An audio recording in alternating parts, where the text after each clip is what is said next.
السلام عليكم يا جماعه، ان شاء الله تكونوا بخير. النهارده الفيديو هيكون عن الثقه خصوصا في العلاقات العاطفيه، واتمنى ان الفيديو ده يفيدكم. قررت اعمله اصلا عشان اعرف ناس كتير بتقول لي انا بحب الشخص ده بس الشخص ده مش كويس ومش عارفه ايه وطب لا هو اكيد احسن مما انا متوقعه، ولا انا اكيد بظلمه وما اعرفش ايه. فانا عايزه ما اضيعش وقتكم اكتر من كده بناس ما تستاهلش، واقول لكم كلام لازم تسمعوه. ولكن قبل ما ابدا اتاكدوا انتوا عاملين لايك وسبسكرايب على قناتي ومفعلين جرس، وخلينا نبدا. اول حاجه، الكلام ده مش بس للبنات. لو انت حابب واحدة اسمع الكلام اللي انا هقوله دلوقتي عشان مهم جدا. اول حاجة عاوزة اقولها هي ممكن تكون صعبة شوية، اني الحب مش لازم يكون معاه ألم. يعني الناس تقولك الحب يعني انك تتألم، الحب يعني ان انت تسيب، الحب يعني ان انت تبعد، ودي حاجة انا ما بحبهاش. بحس ان هي متشائمة جدا، يعني دي طاقة وحشة قوي في الحب. فالفكرة هي ايه؟ لما انت تقابل حد اول مره او انت تقابلي حد اول مره، طبيعي جدا ان هو يكون كاريزماتيك قوي ويكون طيب جدا ويكون بيرفكت وما عندوش ولا عيب، ويعني زي ما انت عايزه واحلى. وطبيعي جدا ان هي تكون حلوه قوي وما اعرفش ايه وما عندهاش عيوب، عشان العين اول ما تشوف حد ما بتشوفش عيوب. حتى لو شافت العيوب ما بتشوفش عيوب بجد. وانت لو ما عاشرتش انسان كل يوم اكل شارب نايم مش هتعرفه. قد ما انت حسيت ان انت عارفه مش هتعرفه، بالاخص لو الشخص ده اونلاين. يعني لو انت بتكلم حد اونلاين، انا عملت فيديو عن الموضوع ده ممكن احطه لكم هنا فوق. بس لو انت بتكلم حد اونلاين بجد بلاش تضييع وقت. يعني لو انت مثلا قابلت الشخص قبل كده تمام نو بروبلم حلو، بس انا بتكلم على العلاقه اللي بتبدا اونلاين، مع العلاقه اللي بتبقى سنين طويله جدا بس اونلاين، يعني حتى الشخص مش بيشوف الشخص التاني قدامه. وبرضه بتكلم على العلاقات اللي هو لما بتشوف حد قدامك واللي هو ده حلو قوي، ده منز، ده مش عارفه ايه، بعدين في الاخر تتصدم. طب انت طبيعي هتتصدم. وبتكلم برضو على لما مثلا بتشوفي شخص اول مره بتقولي الله ده كاريزما قوي، ده طيب جدا، ده معرفش ايه، وتتصدمي فيه بالاخر. جماعه، احنا اختصاص بشر، يعني كلنا كبشر اختصاص ان احنا نشوف ريد فلاج ونعمل كده. ريد فلاج يعني زي علم كده احمر بيقولك ان الشخص ده مش حمل علاقة عاطفية، او مش حمل جواز، او مش حمل حاجة حلوة، عشان الشخص ده عنده عيوب كبيرة جدا. زي مثلا البخل مثلا. ممكن البخل ده يبدأ في حاجة صغيرة قد كده. ممكن تكوني رايحة تشربي قهوة تلاقي ان هو حتى ما عرضش عليك ان يدفع مثلا، مع ان طبيعي جدا يعرض عليكي. انا مش بقولك دفعيه، أنا شخصيا كريم ضد ان الراجل يدفع حاجة للست لو مفيش حاجة ما بينهم. يعني لو انا مثلا خارجة مع حد من صحابي مفيش داعي ان هو يدفع لي مثلا. ده رأيي انا الشخصي. في ناس تقولك لا الشاب لازم يدفع للبنت، مين ما كان يكون، حسب كل انسان. بس قصدي ان الانسان لما بيبان البخل كده من الاول كده، واحنا نعمل ايه بقى؟ لا هو مش بخيل، اصله ايه يعني، هو متفتح مثلا. تلاقي بنات بتقولك كده. او تلاقي مثلا ان انتي بتجري وراه بتديه عاطفه بتديه كل حاجه، وهو يعني عمال يديكي حاجه كده زي البهارات، يعني هو مثلا شكرا اتسم ايدك. يعني مفيش حد في العالم يحب يعمل حاجه من غير مقابل غير الام والاب.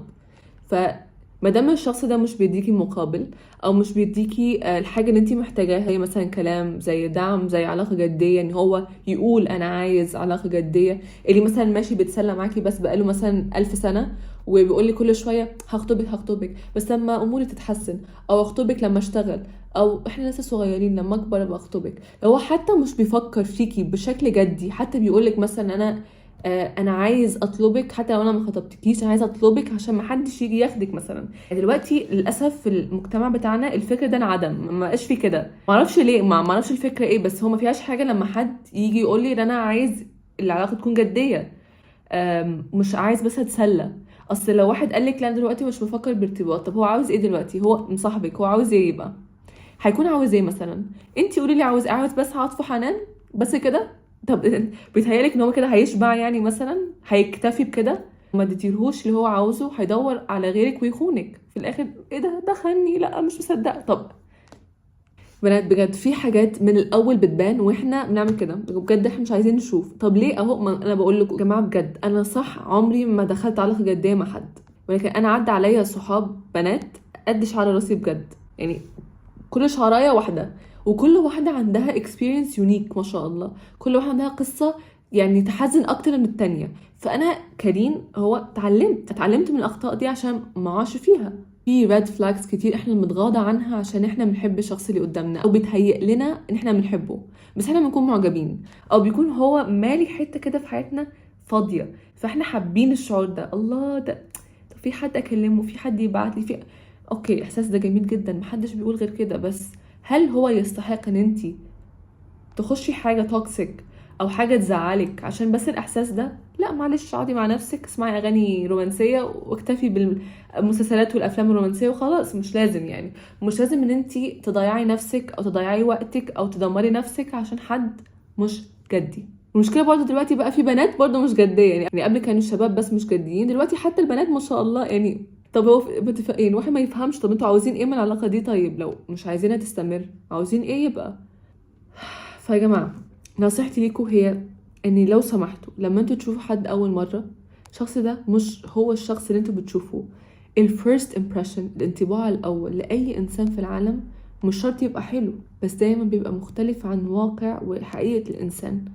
انا مثلا كريم، حتى انا دلوقتي مثلا في اليوتيوب اهو شكلي حلو جدا ولابسه ومش عارفه ايه وقمر ماشي، بس مش بقولك انا مش كده، بس انا في الحقيقه شخصيتي مثلا مختلفه، ما بحبش احط ميك اب مثلا، بحب البس حاجات سيمبل قوي زياده عن اللزوم مثلا. فممكن حد يشوفني يحس ايه ده، دي مش نفس الشخص. نفس الشخص بس اهو اختلفت، يعني حتى انا اختلفت، كلنا بنختلف. فلو سمحتي ما تقعيش بفخ ان الانسان اول ما شفتيه رائع فهو هيفضل كده، ولو سمحتي ما تتصدميش بعدها لما تلاقي ان هو اتصرف بشخصيته الحقيقيه اللي انت كنت شايفاها من الاول بس مطنشه. لو سمحتي خلينا نحكم بالافعال وليس الكلام.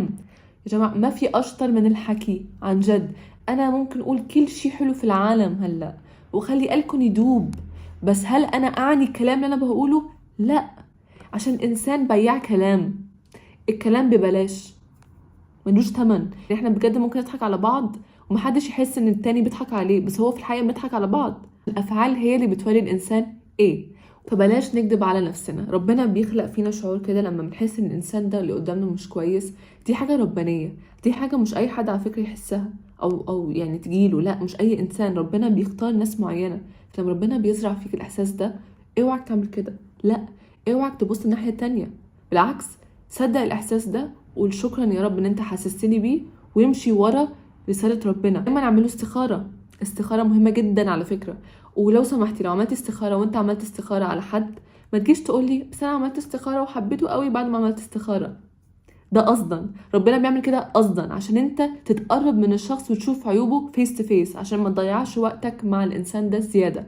انا شخصيا كل انسان كلمته في حياتي عملت عليه استخاره، والحمد لله يعني تقريبا مش كل الناس في حياتي، عشان ربنا خلاص اختار لي الناس اللي هتفضل في حياتي وطلع من حياتي الناس اللي مش مستاهله، وكده الواحد مرتاح خلاص، كده الانسان مكتفي. فعشان كده لو سمحتوا لو سمحتوا افهموا رسائل ربنا صح، ابعدوا عن الناس الغلط.